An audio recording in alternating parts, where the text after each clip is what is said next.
Mr. Becker this morning, who will be calling roll for us. Representative Zamabile. Armagast. Bacon. Representative Bacon. Oh, Representative Bacon is present. Representative Byrd. Bockenfeld. Basenecker. Representative Basenecker. Representative Basenecker is excused. Bottoms. Bradfield. Bradley. Catlin. Here. Doherty. DeGraff. Degree Kennedy. Representative Degree Kennedy.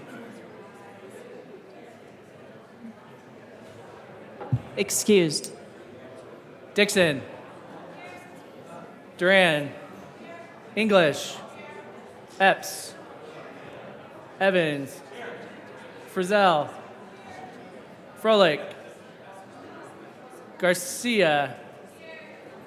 Gonzalez Gutierrez. Representative Gonzalez Gutierrez.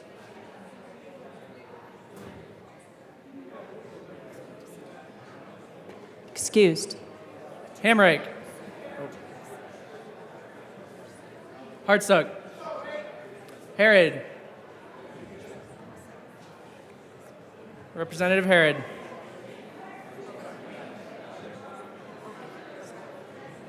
Excused. Holtorf. Judah.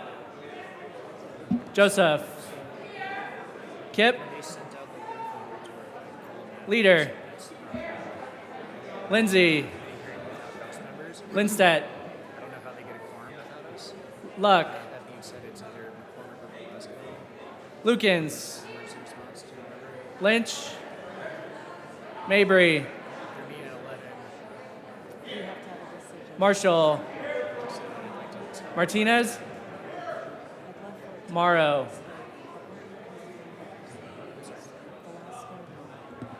McCormick. McLaughlin. Representative McLaughlin. Michelson Janae. Ortiz. Parenti. Representative Parenti. Puglisi. Representative Ricks. Sharbini. Sirota. Snyder. Representative Soper. Here. Story.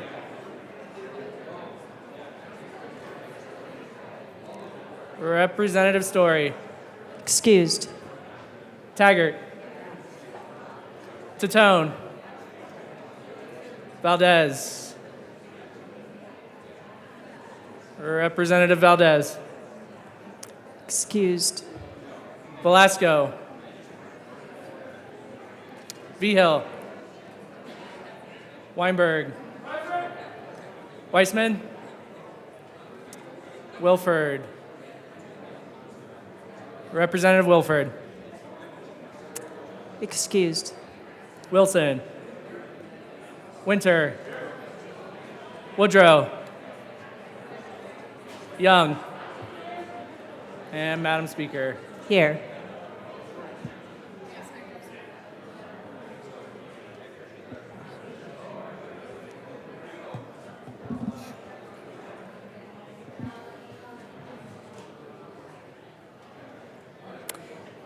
Members, with 60 present, 4 excused, and 1 vacant, we do have a quorum. Representative Winter, this is your last chance. Make it a good one. Thank you, Madam Chair. Madam Speaker, I move that the Journal of Thursday, January 19th, 2023 be approved and corrected by the Chief Clerk. Members, you've heard the motion that the journal be approved as corrected by the Chief Clerk. All those in favor say aye. All those opposed, no. No.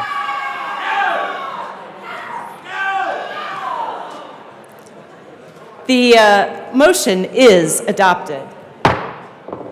Announcements and introductions, members.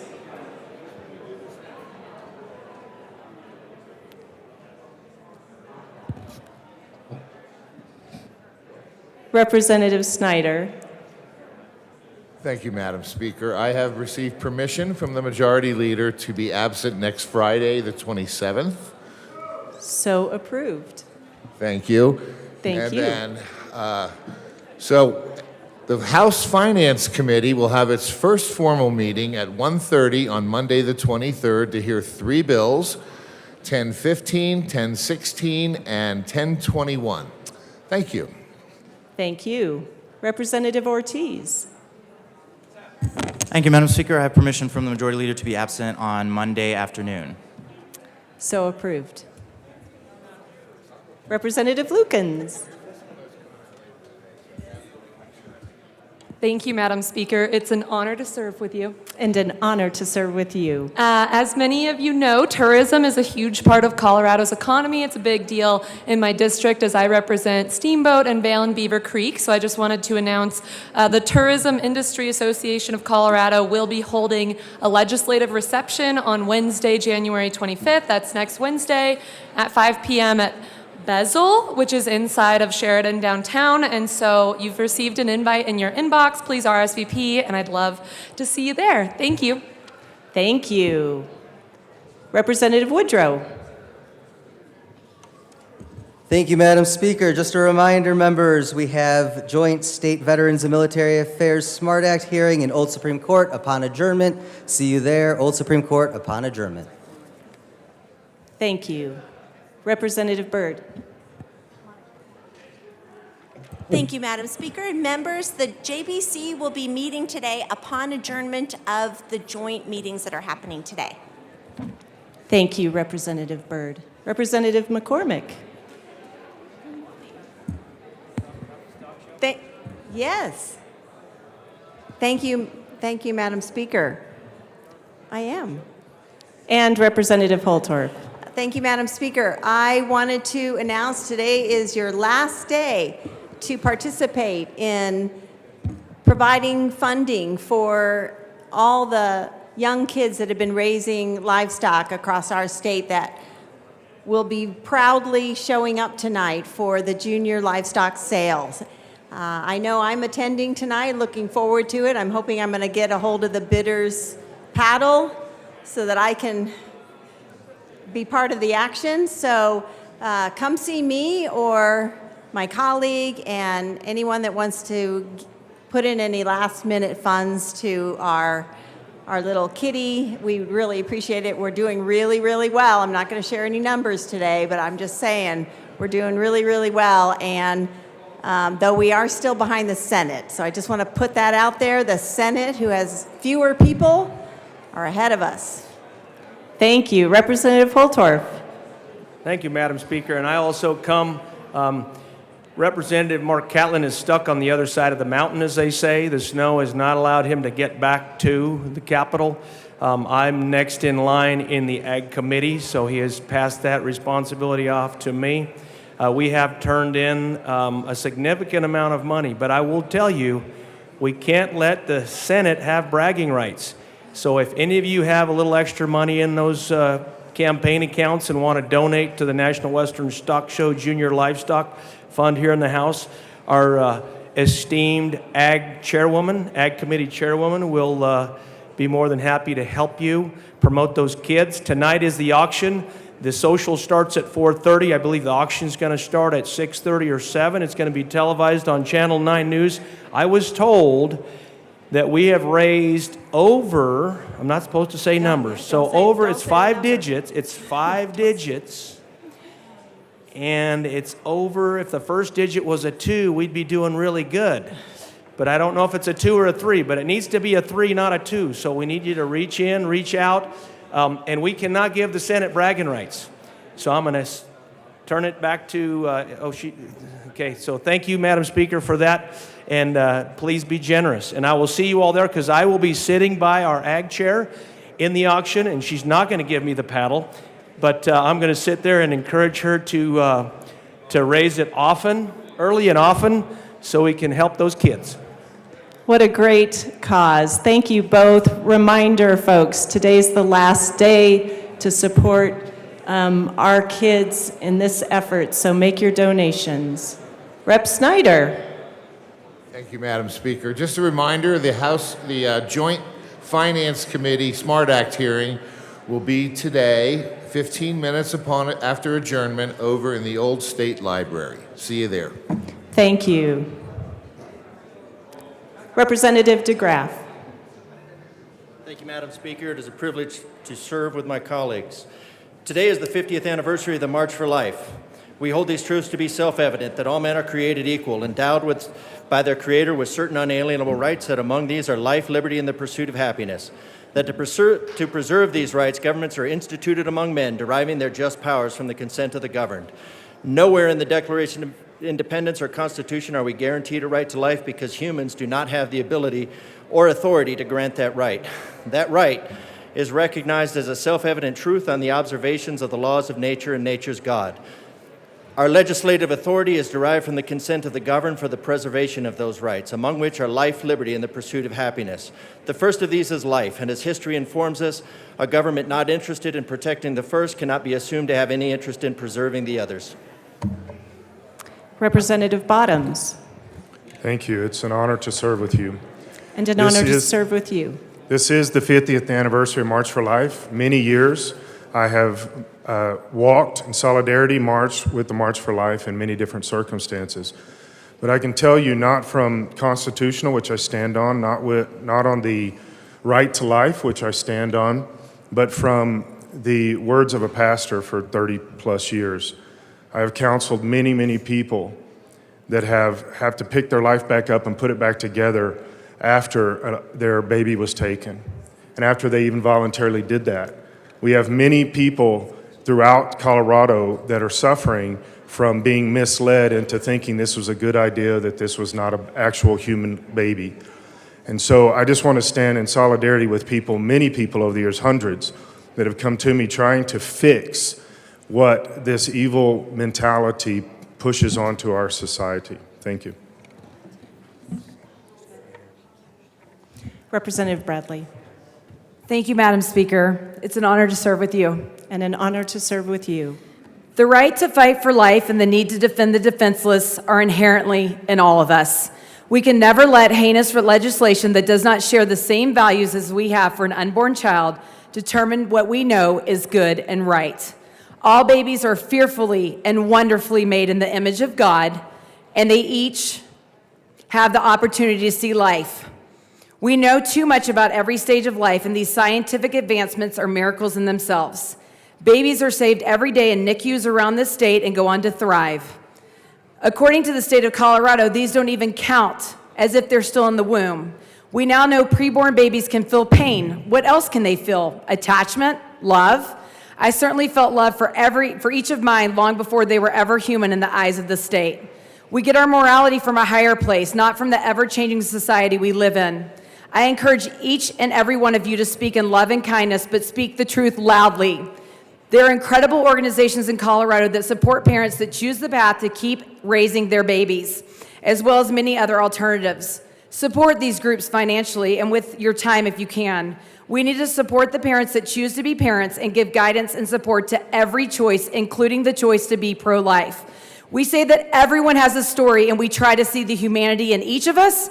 Well, this is my story. I was 32 weeks pregnant with twins. That's 8 months, when a routine ultrasound revealed that my daughter had died. She had a heart, a heartbeat, 10 fingers, and 10 toes. So when we flippantly use the term that my daughter is just a bundle of cells, it cuts deep to my soul. My daughter was wanted and loved with every fiber of my being. Every single day we grieve her loss. My 4 sons grieve the sister that they don't get to grow up with this side of heaven. So today we celebrate the March for Life and we celebrate babies. Thank you. Thank you. Any further introductions or announcements?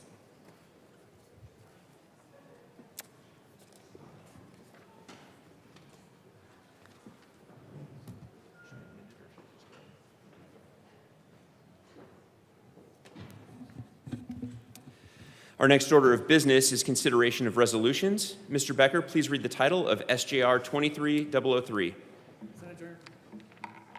Senate Joint Resolution 3 by Senator Fenberg, also Representative McCluskey, concerning the appointment of members of the Colorado Commission on Uniform State Laws. Madam Speaker. Mr. Speaker Pro Tem, it is an honor to serve with you. It's an honor to serve with you. Members, I move that Senate Joint Resolution 003 be adopted. Members, this resolution supports the appointees to the Colorado Commission on Uniform State Laws. The ULC, established in 1892, is a national nonpartisan organization comprised of attorneys, judges, lawyers, legislative staff, and academics from all across the country who research, draft, and promote the enactment of uniform laws on a variety of complex issues. With this resolution, I'm pleased to bring before you the appointments of Senator Bob Gardner, a longtime member, Representative Mark Snyder, the Honorable Joseph Whitfield, and former Representatives Claire Levy and Ann McGeehan, and of course, our dear friend and past Representative Carrie Tipper. I ask for an aye vote. Is there any further discussion? Seeing none, the motion is the adoption of SJR 23003. All those in favor say aye. Aye. All opposed, no. The ayes have it, and SJR 003 is adopted. Is there further business? Majority Leader Duran. Thank you, Madam Speaker Pro Tem. Mr. I'll take it. My apologies. I move that the House stand in recess until later today. Seeing no objection, the House will stand in... I'm sorry, Madam Majority Leader. I'm sorry, I did have an announcement. The sergeants just asked me. Do I have permission? Okay, thank you. Just a reminder, if you have not signed up for your pictures, we're doing them today, but we're also doing a small window on Monday. I think that's from 11 to 2 on Monday, so please get signed up for your pictures. Thank you. We will take a few more announcements and introductions. Representative Lindsay Luck. Representative Luck. Thank you, Mr. Speaker Pro Tem. So, Representative Lindsay and I would... Excuse me, Representative Luck. Members, we are still on, we're on announcements and introductions, so please keep side conversations to a minimum. Representative Luck. Thank you, Mr. Speaker Pro Tem. So, Representative Lindsay and I would like this to share an opportunity with you. We're hoping that you all would be willing to fill out this beautiful form that's reminiscent of my 6th grade class. It will be in your mailbox, and it just will enable us to celebrate you on special occasions like your wedding anniversary or your birthday. It will also provide us with the opportunity to encourage you on a day when you seem a little down, if you include things like your favorite snack, and then we can maybe put a Snickers or whatever it is on your desk if we seem to think that you are discouraged one day. There is a box here that says you can either just share it with your own party's caucus or you can share it with the whole chamber, so that we can just facilitate some good camaraderie and love for one another. So we do encourage you to fill this out and then put it in either one of our boxes. Great. Representative Lindsay. Thank you, Mr. Speaker Pro Tem. In the spirit of us being one really amazing body, Representative Luck and I want to work together to create as much unity as we can, where we can.